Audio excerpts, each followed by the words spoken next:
ভারতে আবার দেখেন আল্লাহর ঘর মসজিদ ভেঙে ভেঙে দিচ্ছে। সব হিন্দু বৌদ্ধ খ্রিস্টানরা আল্লাহর ঘর মসজিদগুলোকে ভেঙে দিচ্ছে। মুসলমানেরা কোনো কিছু বলতে পারতেছে না, শুধু কান্না করতেছে।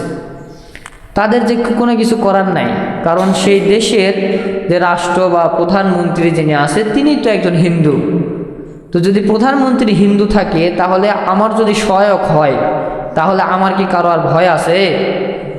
তো তাদের নেতাই হচ্ছে হিন্দু নেতা বা খ্রিস্টান যেটাই বলেন। এই কারণে মুসলমানেরা বাংলা জমিনে বিভিন্ন দেশে এত মারধর খাইতেছে। এই খ্রিস্টান বা হিন্দু কোথার থেকে আসলো? একটা সাধারণ একটা ছোট্ট ঘটনা বললে আপনাদের বুঝে আসবে। হযরতে মুসা আলাইহিমুসসালাতু ওয়াসসালাম, এই মুসা আলাইহিমুসসালাতু ওয়াসসালাম অনেক বছর দাওয়াত করছে, মানুষদেরকে ইসলামের জন্য দাওয়াত দিছে, মানুষদেরকে কোরআনের দাওয়াত করছে, মানুষদেরকে নিজের কিতাব যে কিতাব পাইছিলেন এই কিতাব দ্বারা দাওয়াত করেও মানুষেরা হেদায়েতের পথে আসে। সামান্য কয়েকজন মানুষ মুসা আলাইহিমুসসালাতু ওয়াসসালামের হেদায়েতের পথে আসছিল। আসার পরে মুসা আলাইহিমুসসালাতু ওয়াসসালাম সর্বপ্রথম যিনাকে অনুসরণ করতেন হযরতে ইব্রাহিম আলাইহিমুসসালাতু ওয়াসসালামের বিধানকেই তিনি অনুসরণ করতেন। কিন্তু আল্লাহ তাআলা তিনার উপরে একটা মনোনীত করলেন বা তিনার উপরে একটা আশা রাখলেন যে তিনাকে একটা কিতাব দান করবে। যাদেরকে কিতাব দান করা হয় তাদেরকে নবী রসুল দুইটাই বলা হয়। তো মুসা আলাইহিমুসসালাতু ওয়াসসালামকে কিতাব দেওয়ার জন্য যখন পাহাড়ে ডাকা হয়েছিল, এই ঘটনাগুলো আপনারা সকলেই জানেন, বিস্তারিত বলার দরকার নাই। যখন পাহাড়ে ডাকা হয়েছিল মুসা আলাইহিমুসসালাতু ওয়াসসালাম পাহাড়ে গিয়েছিলেন কিতাব নেওয়ার জন্য। সেই পাহাড়ের কিতাবের ভিতরে আসছে, কোরআনের ভিতরে আসছে 40 দিন ছিল। কতদিন? 40 দিন ছিল। এই পাহাড়ে 40 দিন চলে গেছে। তার ভাই ছিল একজন হারুন আলাইহিমুসসালাতু ওয়াসসালাম।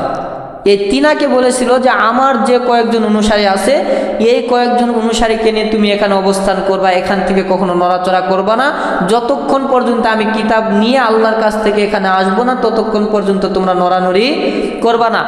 তো হারুন আলাইহিমুসসালাতু ওয়াসসালাম সমস্ত উম্মতদেরকে নিয়ে ছিলেন, ইবাদত করতেন, নামাজ পড়তেন, সবই করতেন। কিন্তু হযরতে হারুন আলাইহিমুসসালাতু ওয়াসসালাম দেখাশোনা করতেন ঠিক আছে, কিন্তু নবী আর নবীর শাগরিদ দুইটার সম্মান বা দুইটার মর্যাদা কি এক হবে? আল্লাহর কাছে এক হলো, আপনার আমার কাছে এক হবে না। আমি হুজুর আর আমার শাগরিদ, আমি হুজুরের সম্মান আপনার কাছে যেরকম আমার শাগরিদের সম্মান সেরকম নয়, যতই আমার শাগরিদ আমার চেয়ে বড় আলেম হোক। তো হারুন আলাইহিমুসসালাতু ওয়াসসালামকে মানুষ মানত, কিন্তু নবীকে যেরকম পরিমাণ মানত তিনাকে সেই পরিমাণ মানত না। এই দলের ভেতরে একজন লোক ছিল যাকে বলা হয় সামুদ। ওয়াসামুদ আল্লাযীনা জাবুস সখরা বিল ওয়াদ, কোরআনে আয়াত আছে ওয়াসামুদ আল্লাযীনা জাবুস সখরা বিল ওয়াদ। আল্লাহ তাআলা বলেন এই সামুদকে আল্লাহ তাআলা কঠিন শাস্তির ভিতরে ফেলাবেন এবং তার আমওয়াত অর্থাৎ তার আহাল পরিবারকেও কঠিন শাস্তির ভিতরে ফেলাই দেবে। এই সামুদ কোথার থেকে আসলো? আগে সামুদ এই দলে ঢুকলো কেমনে এটা আগে বোঝেন। এই সামুদ নামেই একজন ব্যক্তি ছিল, এ জারস সন্তান। কি সন্তান? জারস সন্তান। এর মা অবৈধভাবে মিলামেশা করার কারণে একে জন্ম দিছে। জন্ম দিয়ে এর মা মনে মনে চিন্তা করতেছে এই সন্তানকে আমি কেমনে পালবো? এই সন্তানকে তো দুনিয়ার বুকে পালা যাবে না, মানুষেরা আমাকে খারাপ বলবে, মানুষেরা আমাকে অনেক খারাপ বলবে, আমার সাথে চলাফেরা করবে না। তাহলে এই সন্তানকে কি করা যায়? একটা বিশাল জঙ্গলের ভিতরে যায় এই সন্তানকে প্রসব করে ওখানে ফেলে রেখে চলে এসেছিলেন এই সামুদের আম্মা। বুঝতে পারছেন? এই সামুদ যখন ওখানে পড়েছিল তখন আল্লাহ তাআলার অন্তরে দয়া হয়েছে যে এইরকম নিষ্পাপ একটা শিশুকে এই জঙ্গলের ভিতরে ফালায় রাখছে, এখানে কত পোকা মাকড় সাপ বিচ্ছু আছে, তো এই সন্তানটা কেন মারা যাবে? আল্লাহ তাআলা নিজেই এই সন্তানকে লালন পালন করছে। সুবহানাল্লাহ বলেন। কোনো কিতাবে পাওয়া যাবে না যে আল্লাহ তাআলা কোনো সন্তানকে ওহীর মাধ্যমে লালন পালন করাইছে। একটাই কোরআনে পাওয়া যায়, এই সামুদকে আল্লাহ তাআলা নিজে লালন পালন করছে। কেমনে? হযরতে জিবরাইল আলাইহিমুসসালাতু ওয়াসসালামের মাধ্যমে খাবার পাঠায় দিতেন, বার্তা পাঠায় দিতেন, দেখাশোনার জন্য হযরতে জিবরাইল আলাইহিসসালাতু ওয়াসসালাম আসতেন, গোসল করায় দিতেন, খাবার খাওয়ায় দিতেন, সব করে দিতেন নিজের সন্তানের মতো করে। তো এই সামুদ আস্তে আস্তে বড় হচ্ছে। বড় হইতে হইতে যখন একটু মিডিয়ামের বয়স হয়ে গেছে, একটু বোঝার বুদ্ধি হয়ে গেছে, এই সামুদ একটা জিনিস খেয়াল করে, যখন আসমান থেকে হযরতে জিবরাইল আলাইহিস সালাতু ওয়াস সালাম আমার কাছে আসতো, এর একটা সাদা ঘোড়া ছিল। কি ঘোড়া ছিল? সাদা ঘোড়া নিয়ে হযরতে জিবরাইল আলাইহিস সালাতু ওয়াস সালাম আমার কাছে আসতো, যখন জমিনে নামতো এই সাদা ঘোড়া যেই জায়গায় ধাপ দিত এই মাটিগুলো চমকাইতে থাকতো। সুবহানাল্লাহ। যেই জায়গায় সাদা ঘোড়া পাড়া দিত এই মাটি কিরকম করত? চমকাইতে থাকতো সূর্যের আলোর মতো, অর্থাৎ আল্লাহ তাআলার নূরের আলো চমকাইতো। এই সামুদে একটা জিনিস খেয়াল করতো যে আমার কাছে যখন ফেরেশতা আসে তার ঘোড়ার পায়ের মাটিটা এরকম চমকাইতে থাকে। তো অনেক বছর পার হয়ে গেল, সামুদ বড় হয়ে গেল, মুসা আলাইহিস সালাতু ওয়াস সালাম এইদিকে অনেক অনুসারী বানায় নিলেন। ওই যে বানায় নিয়ে তিনি রেখে পাহাড়ে চলে গেলেন, আর এইদিকে সামুদের কাহিনী চলে আসলেন। এই সামুদ এখন বড় হয়ে গেছে, এবার ফেরেশতা এসে বলল, সামুদ আর আল্লাহ তাআলা তোমাকে পালতে পারবে না, এইবার তুমি মানুষের বসতের ভিতরে চলে যাও, যায় আল্লাহ তাআলার একটা প্রেরিত রাসূল আছে যার নাম হযরতে মুসা আলাইহিস সালাতু ওয়াস সালাম, এর কাছে তুমি বাইয়াত গ্রহণ করবা, কালিমা গ্রহণ করবা, এবং এ যেটা করতে বলবে তুমি সেটাই করবা, এটাই আল্লাহ তাআলা পছন্দ করে। তো সামুদ এবার হাঁটতে হাঁটতে জঙ্গল পার হয়ে, মনে করেন আপনার জীবনে আপনি কখনো বাড়ি ঘর দেখেননি, আপনি যদি একবার প্রথম বাড়ি ঘর দেখেন কেমন লাগবে? একটা আশ্চর্য লাগবেন যে এরকম মানুষের বসতি হয়। তো সামুদ এরকম অবাক হয়ে গেছিলেন যে এরকম মানুষের বসতি হয়। তো তিনি চিন্তা করতে করতে যাইতে যাইতে দেখতেছেন মুসা আলাইহিস সালাতু ওয়াস সালাম আসতেছে। মুসা আলাইহিস সালাতু ওয়াস সালামের হাতে হাত দিয়ে তিনি কালিমা পড়ে মুসলমান হয়ে গেছে। অনেক লম্বা কাহিনী, শর্টকাটে বলতেছি। মুসলমান হয়ে গেছে। মুসলমান হওয়ার পরে মুসা আলাইহিস সালাতু ওয়াস সালাম তাকে নিয়ে যায় তার দলে রাখছেন যে তোমরা এখানে সকলেই থাকো, আমি আমার আল্লাহর কাছ থেকে কিতাব নিয়ে আসি। এবার মুসা আলাইহিস সালাতু ওয়াস সালাম কিতাব নেওয়ার জন্য আল্লাহর কাছে চলে গেছে। এইদিকে সামুদের মাথায় আবার শয়তান ঢুকছে। কি ঢুকছে? শয়তান। আল্লাহ তাআলা কোরআনুল কারীমের মধ্যে বলেন, ইয়া আইয়ুহাল্লাযীনা আমানু ইয়া আইয়ুহাল্লাযীনা আমানু দুখুলু ফিস সিলমি কাফা ওয়া লা তাত্তাবিউ খুতুওয়াতিশ শাইতান ইন্নাহু লাকুম আদুব্বুম মুবিন। আল্লাহ পাক রব্বুল আলামিন এই আয়াতের ভেতরে পৃথিবীর সমস্ত মানুষগুলোদেরকে সুন্দরভাবে জানায় দিচ্ছে, এই দুনিয়ার বুকে যত জাতি আছে এই সমস্ত জাতিগুলোকে আমার আল্লাহ তাআলা বলতেছেন, ইয়া আইয়ুহাল্লাযীনা আমানু দুখুলু ফিস সিলমি কাফা, ইসলামের ভেতরে তোমরা সুন্দরভাবে ঢুকে যাও, ঈমানের ভেতরে সুন্দরভাবে ঢুকে যাও, ওয়ালা তাত্তাবিউ খুতুওয়াতিশ শাইতান, অবশ্যই অবশ্যই শয়তানকে কখনো অনুসরণ করা যাবে। জোরে জোরে বলেন যাবে। আল্লাহ পাক রব্বুল আলামিন বলে দিলেন শয়তানকে কখনো তোমরা অনুসরণ করো না, শয়তান তোমাদের প্রকাশ্য শত্রু। এই শয়তান তোমাদের জন্য এমন শত্রু, তোমার মাথার ভেতরে যদি একবার শয়তান ঢুকে যায় তাহলে তোমাকে যে জন্ম দিছে এই বাপকেও মারতে কখনো দ্বিধাবোধ করবা। বাংলাদেশে মারে কি মারে না? মারে। মাকে মারধর করে ঘর থেকে তাড়া দেয়, বাবাকে মারধর করে ঘর থেকে তাড়া দেয়। এই শয়তান যদি মানুষের মাথার ভেতরে না ঢুকতো তাহলে পৃথিবীতে কোনো শয়তান কখনো, কোনো সন্তান কখনো বাবা মাকে মারতো? মুসলমান ভাইরা আমার, এই সামুদ যখন নিজের গোষ্ঠীর ভেতরে চলে গেল, এই গোষ্ঠীর ভেতরে যাওয়ার পরে তিনার মাথার ভেতরে শয়তান ঢুকে গেল। সামুদ এখন একটা জিনিস নিয়ে আসছে। এই জিনিসটা কি? যখন জিবরাইল আলাইহিস সালাতু ওয়াস সালাম বললেন এই জঙ্গলে তোমাকে থাকা চলবে না, তাড়াতাড়ি তুমি মানুষদের বসতির ভেতরে চলে যাও। সামুদ মানুষের বসতির ভিতরে আসার সময় ওই যে ঘোড়ার পায়ের নিচে যে মাটিটা চমকায়, এই মাটিটা সামুদ যায় এক মুষ্টি মাটি নিয়া মানুষের বসতির ভেতরে চলে আসছিল। মানুষের কাছে আসিয়া যখন মুসা আলাইহিস সালাতু ওয়াস সালাম চলে গেছে, এই সামুদ সমস্ত গোষ্ঠীর মানুষদেরকে ডাকিয়া এই মানুষগুলিদেরকে বলতেছে, মানুষ তোমরা শোনো, মুসা আলাইহিস সালাতু ওয়াস সালাম তো আল্লাহর কাছে চলে গেছে, তোমরা সকলেই দেখছো মুসা আলাইহিস সালাতু ওয়াস সালাম আমাকে ওই দিক থেকে নিয়ে আসে তোমাদের এখানে দিয়ে গেছে। আমাকে আসার সময় মুসা আলাইহিস সালাতু ওয়াস সালাম বলছে যে আল্লাহ তাআলা কখনো পাহাড়ের উপরে থাকতে পারে না, আল্লাহ তাআলা আপনার আমার মাঝের ভেতরে আছে। চিল্লায়া বলেন সুবহানাল্লাহ। কথাটা মিথ্যা না সত্য? আল্লাহ আপনার আমার ভিতরে আছে না নাই? আল্লাহ তাআলা আমাদের ভেতরে আছে। মানুষের অবাক হয়ে গেছে, আমাদের ভেতরে আছে, কেমনে আছে? এবার সামুদ বলতেছে, শোনো, তোমাদের ভেতরে বাড়ির মধ্য থেকে যতগুলো সোনা দানা নিয়ে আসছো, এই সমস্ত সোনাগুলি এই জায়গার ভেতরে তোমরা তাড়াতাড়ি জড়ো করো। এই কথা শুনিয়া গোষ্ঠীর ভেতরে যত মানুষেরা ছিল সমস্ত মানুষেরা সোনা দানাগুলোকে আনিয়া এক জায়গায় যখন জড়ো করছে, এক জায়গায় জড়ো করার পরে ওই যে সামুদের হাতে যে মাটিটা ছিল, এই মাটিটা সামুদ বলছে গাবি হ। এই বলে যখনই মারে দিছে, সঙ্গে সঙ্গে একটা বাছুর হয়ে হাম্বা শুরু করে দিছে। নাউজুবিল্লাহ বলেন। কি শুরু করছে? হাম্বা বলা শুরু করে দিছে। এখন সবাই অবাক হয়ে যায়, এই সামুদের এমন ক্ষমতা, তাহলে তো বোঝা যাচ্ছে মুসা আলাইহিস সালাতু ওয়াস সালামের কিছু কিছু ক্ষমতা মনের ভিতরে আছে, এরকম বোঝা যাবে না? সবাই অবাক হয়ে গেছে। সামুদ একটা মাটি মারা মাত্র একটা বাছুর হয়ে গেছে, বাছুর হওয়া মাত্র হাম্বা শুরু করে দিছে। সামুদ বলতেছে, দেখো এটা তোমাদের আল্লাহ। ওইদিকে আর আল্লাহ। এখন বুঝে আসতেছে হিন্দু কোথা থেকে আসলো। এইবার মনে করেন যখন হাম্বা কোয়া শুরু করে দিছে, বলছে এটাই তোমাদের আল্লাহ, একে অনুসরণ করার কথা মুসা আলাইহিস সালাতু ওয়াস সালাম আমাকে বলে এরপরে ওই দিকে গেছে কিতাব নেওয়ার জন্য। এই বাছুর ওখানে কিতাব রাখে এখানে, আর সেই কারণে সে ওখানে নেওয়ার জন্য গেছে। এখন তোমরা সব আল্লাহ বাদ দিয়া এখন এই গরুর পূজা করো। ওই গরুকে আল্লাহ বানা দিছে, আল্লাহকে পূজা করো। সূরা বাকারার নাম হয়ে গেছে বাকারা। কেন? বাকারা শব্দের অর্থ গাভী। বাকারা শব্দের অর্থ কি? গাভী। এই সূরাটা কিন্তু কোরআন শরীফের ভিতরে সবচাইতে বড় সূরা। এই বড় সূরাটার গাভী নাম দেওয়ার একটা কারণ আছে। এই নামকরণের কারণের ভেতরে সবচাইতে উত্তম কারণটাই হচ্ছে এই সামুদের কাহিনী। এই সামুদের কি কাহিনী? এই কাহিনীটা সুন্দর করে আল্লাহ তাআলা নিজে কোরআনের সূরা বাকারার ভিতর বলে দিয়েছে। সূরা বাকারার তাফসীর করবেন, এই সামুদের ঘটনা চলে আসবে। মুসা আলাইহিস সালাতু ওয়াস সালামের ঘটনা বলবে, ওয়া সামুদাল্লাযীনা জাবুস সুখরা বিল ওয়াদ।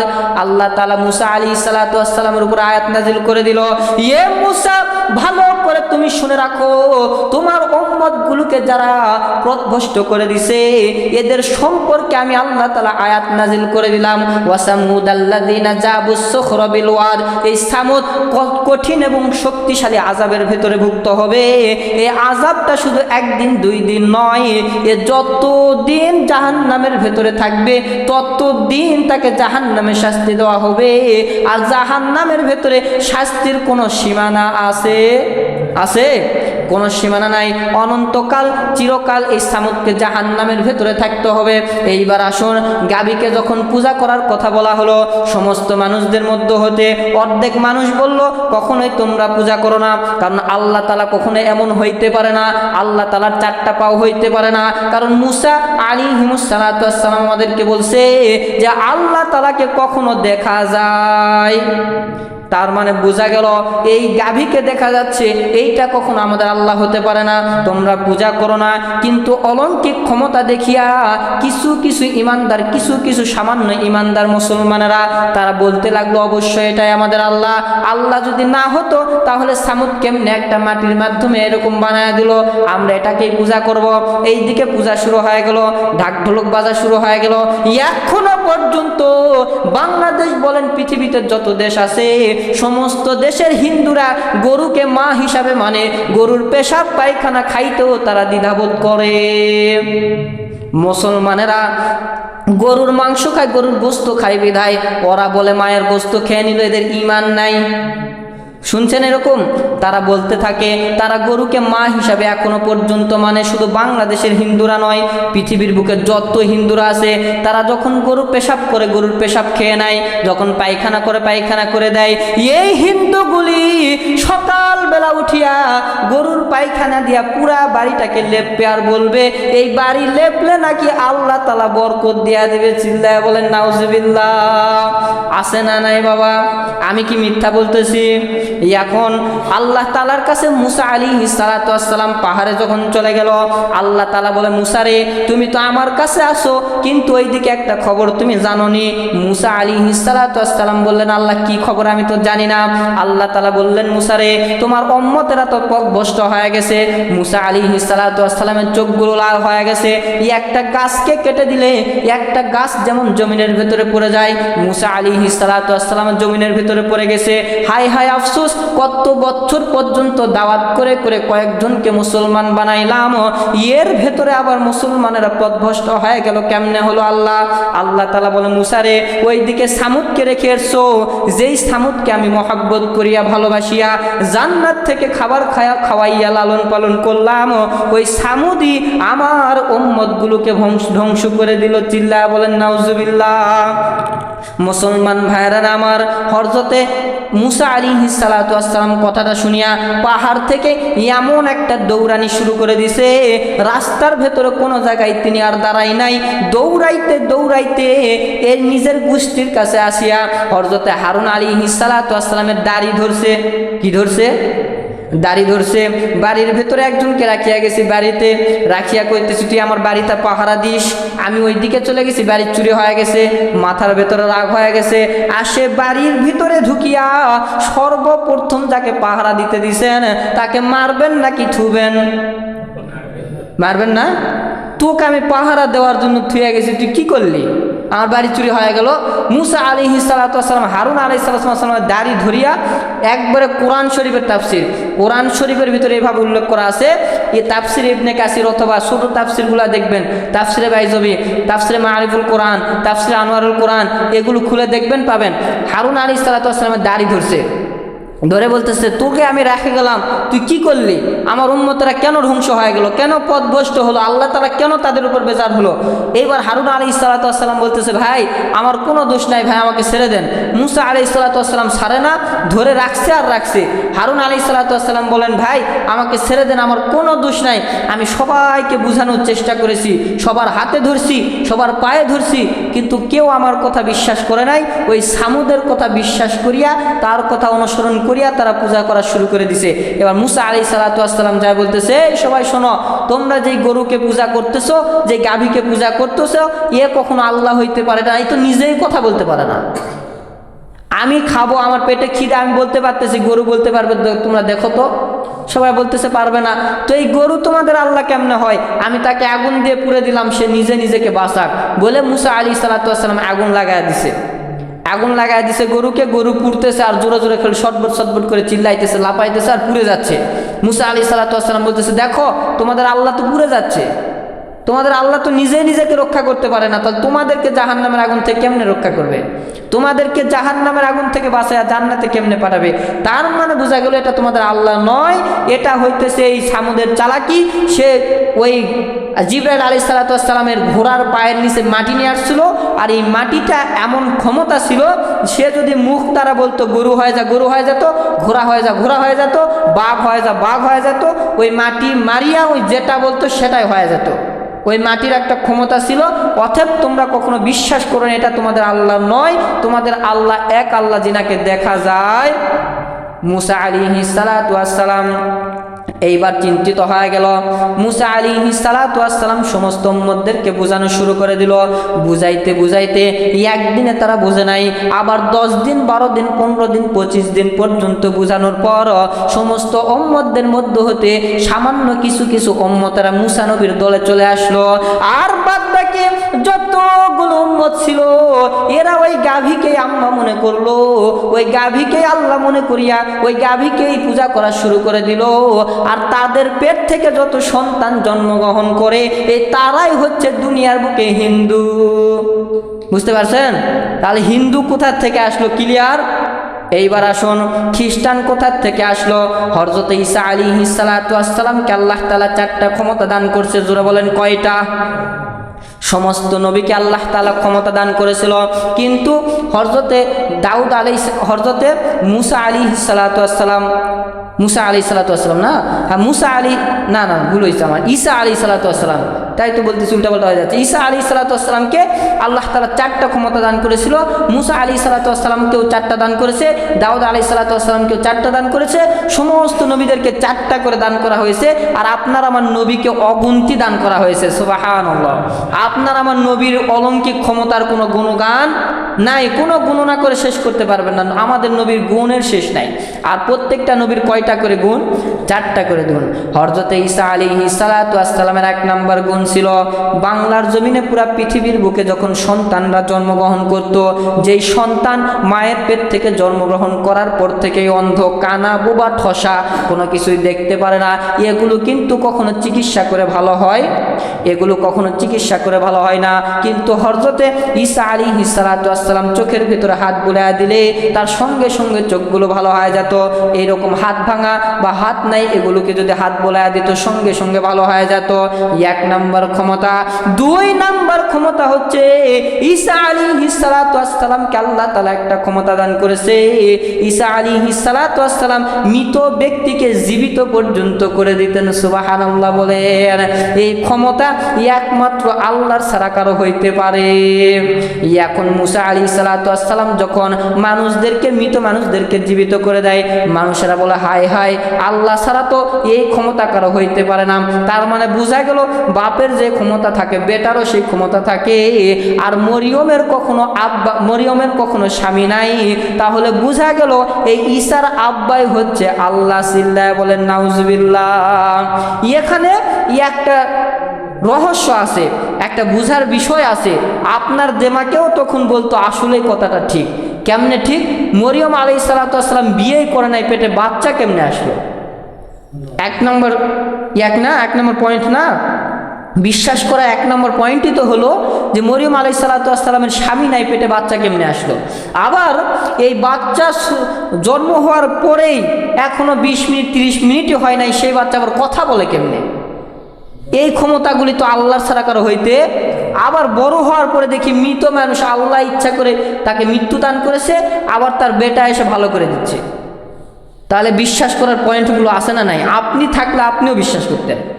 তাহলে সমস্ত মানুষ বিশ্বাস করে নিল যে এটা হচ্ছে আল্লাহ তাআলার বেটা।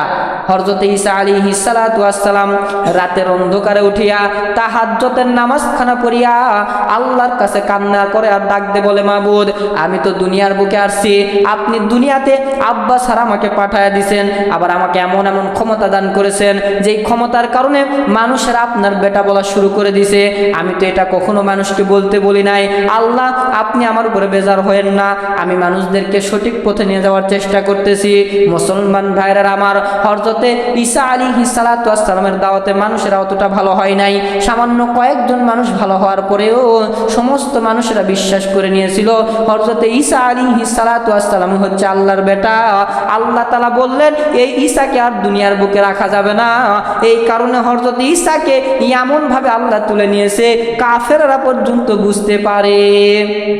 মুসলমান ভাইরা আমার, হযরতে ঈসা নবীকে মারার জন্য চতুর্দিকে ঘরটাকে ঘেরাও করিয়া এই ঘরের ভেতরে 10 জন কাফের ঢুকে গেছে। বড় বড় চাকুনিয়া, বড় বড় ফালানিয়া, বড় বড় বর্ষা নিয়া হযরত ঈসা আলাইহিস সালাতু ওয়াস সালামকে মারার ভেতরে ঘরে ঢুকে গেছে। আল্লাহ এমন সময় ঘরের বাতিটাকে নিভাইয়া পুরা ঘরটাকে অন্ধকার বানাইয়া আল্লাহ তাআলা মাঝখান থেকে ঈসা নবীকে আসমানে উঠাইয়া ওই কাফেরদের 10 জনের মধ্যে হতে একজনের চেহারা বানায় দিছে ঈসা আলাইহিস সালাতু ওয়াস সালামের মতো। বুঝতে পারছেন? ঈসা আলাইহিস সালাতু ওয়াস সালামের মতো চেহারা হয়ে গেছে। সমস্ত কাফেররা খোঁজাখুঁজি করে দেখে ঈসা আলাইহিস সালাতু ওয়াস সালাম নাই। বাতি জ্বালানোর পরে দেখতেছে তাদের সাইডে হযরত ঈসা আলাইহিস সালাতু ওয়াস সালাম দাঁড়ায় আছে। সমস্ত কাফের গুলি বলতেছে, এই তোমরা কোথায় খোঁজাখুঁজি করতেছো? এই তো ঈসা আলাইহিস সালাতু ওয়াস সালাম দাঁড়ায় আছে, তাড়াতাড়ি তাকে হত্যা করে ফেলো।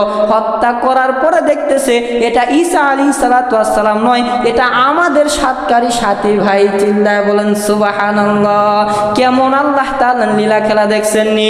ঈসা আলাইহিস সালাতু ওয়াস সালাম আল্লাহর কাছে চলে গেল, ওই যতগুলি মানুষ ঈসা নবীকে আল্লাহর বেটা মানা শুরু করে দিছে, ততগুলি মানুষই হচ্ছে খ্রিস্টান। ততগুলি মানুষ কি?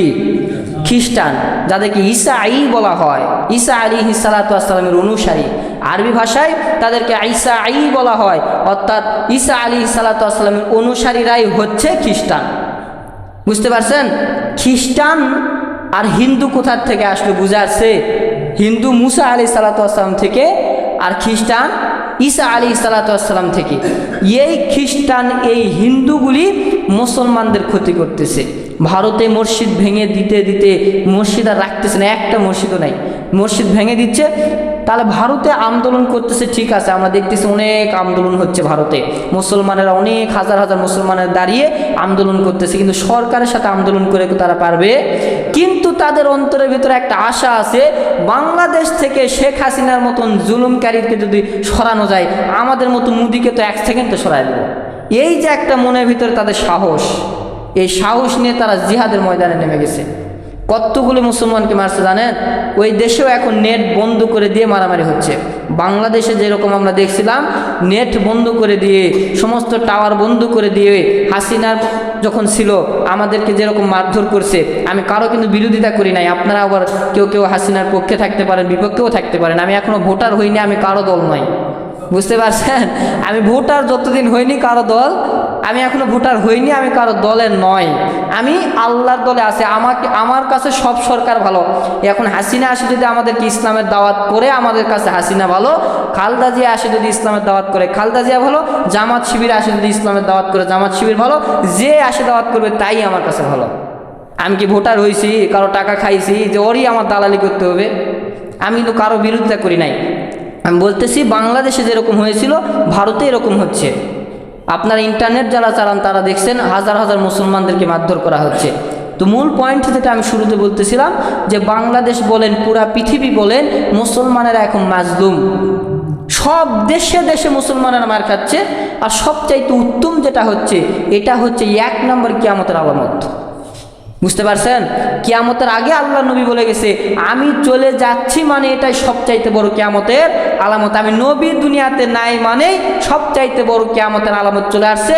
আর এর মধ্যে থেকে আরও একটা বড় কিয়ামতের আলামত হচ্ছে মুসলমানরা প্রত্যেকটা ধাপে ধাপে মার খাবে, ইসলামকে বিলীন করে দেওয়ার চেষ্টা করা হবে। ইন্নাদ-দীনা ইনদাল্লাহিল ইসলাম, এই ইসলাম ধর্ম আল্লাহ তাআলার মনোনীত ধর্ম। ইসলাম যখন শেষ হয়ে যাবে, কিয়ামত তখন শুরু হয়ে যাবে। এই ইসলাম যখন থাকবে না, দুনিয়াতে আল্লাহ বলনিওয়ালা কেউ থাকবে না, মুসলমান যখন থাকবে না, কিয়ামত শুরু হয়ে যাবে। বাংলাদেশে শুরু হয়েছিল, এরপরে ইন্ডিয়া শুরু হয়েছে, এই তো ইসরায়েলে এখন যে কি বলে ফিলিস্তিনের, যে আমরা যে মানচিত্র দেখি, এখানে পর্যন্ত ফিলিস্তিনের নাম নাই। দেখছেন? এখানে পর্যন্ত ফিলিস্তিনের নামকে উঠে দেওয়া হয়েছে।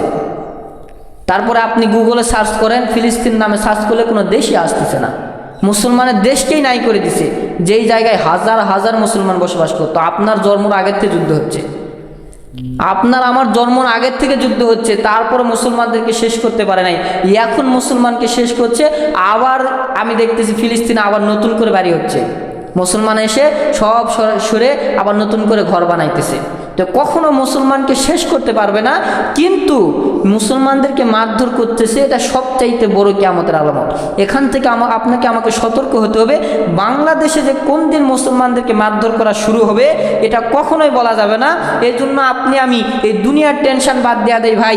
এই দুনিয়ার টাকা পয়সা কোনো কিছু অন্ধকার কবরে যাবে না। এই দুনিয়ার বুকে একটা জিনিসই খালি অন্ধকার কবরে যাবে, আপনার আমার নামাজ, রোজা, হজ, যাকাত, এছাড়া কোনো কিছু অন্ধকার কবরে যাবে না। আল্লাহ বলবে না দুনিয়াতে তুমি ব্যারিস্টার ছিলা, তুমি দুনিয়াতে আর্মি ছিলা, পুলিশ ছিলা, বিডিআর ছিলা, দুনিয়াতে প্রধানমন্ত্রী ছিলা, এগুলো আল্লাহ তাআলা বলবে না। হাফেজ ছিলা, আলেম ছিলা, এগুলো বলবে না। আল্লাহ তাআলা শুধু বলবে দুনিয়াতে তুমি কি নেক আমল করেছো। যদি তোমার নেক আমল ভালো থাকে তুমি জান্নাতি, যদি নেক আমল খারাপ থাকে তাহলে তুমি জাহান্নামী। তাহলে বোঝা গেল এই দুনিয়া সব কিছু খেলতামাশার জিনিস এই দুনিয়াতে আমরা যা কিছু করতেছি সবগুলো খেলতামাশা। আমরা তো সেগুলো দেখতেছি, এগুলো তো ওয়াশ করার প্রয়োজন নাই। আমরা তো দেখতেছি আমার বড় ভাই আজকে দুনিয়াতে নাই, আমার আব্বা আজকে দুনিয়াতে নাই, আমাকে এত সুন্দর করে লালন পালন করলো, আমাকে নিয়ে কি কবরে যাইতে পারছে? আমাকে এত সুন্দর করে লালন পালন করে ইঞ্জিনিয়ার ডক্টর বানাইলো, কোটি কোটি টাকা ব্যাংক ব্যালেন্স করলাম, এই টাকাগুলি কি আমার আব্বা কবরে নিয়ে গেছে? তাহলে কি লাভ? অতএব টাকা কামাই করতে রসুল নিষেধ করেন নাই। রসুল আপনার আমার জন্য সব কিছু সুবিধা দিয়ে দিছে। আপনি টাকা কামাই করবেন, বিবি বাচ্চাকে খাওয়াবেন, সব করবেন, নামাজের সময় নামাজ পড়বেন ইনশা। সবাই বলেন ইনশা। নামাজের সময় আমরা সকলে নামাজ পড়বো ইনশা। আল্লাহ তাআলা আমাদের সবাইকে কবুল করুক, সকলে বলে আল্লাহ। তাহলে হিন্দু বৌদ্ধ খ্রিস্টান কোথা থেকে আসলো? এখন আল্লাহ পাক রব্বুল আলামিন কুরআনুল কারীমের ভেতরে বলেন, তাফসির ইবনে কাসিরের ভিতরে আসছে, তাফসিরে বাইজুবি শরীফের ভিতরে আসছে যে দুনিয়ার বুকে যখন মানুষকে পাঠানো হয় তখন আল্লাহ তাআলা একটা বাচ্চাকে সৃষ্টি করার পরে, একটা বাচ্চাকে বানানোর পরে এই বাচ্চাকে সর্বপ্রথম আল্লাহ তাআলা প্রশ্ন করে যে দুনিয়ার বুকে যায় তুমি কার ইবাদত করবা?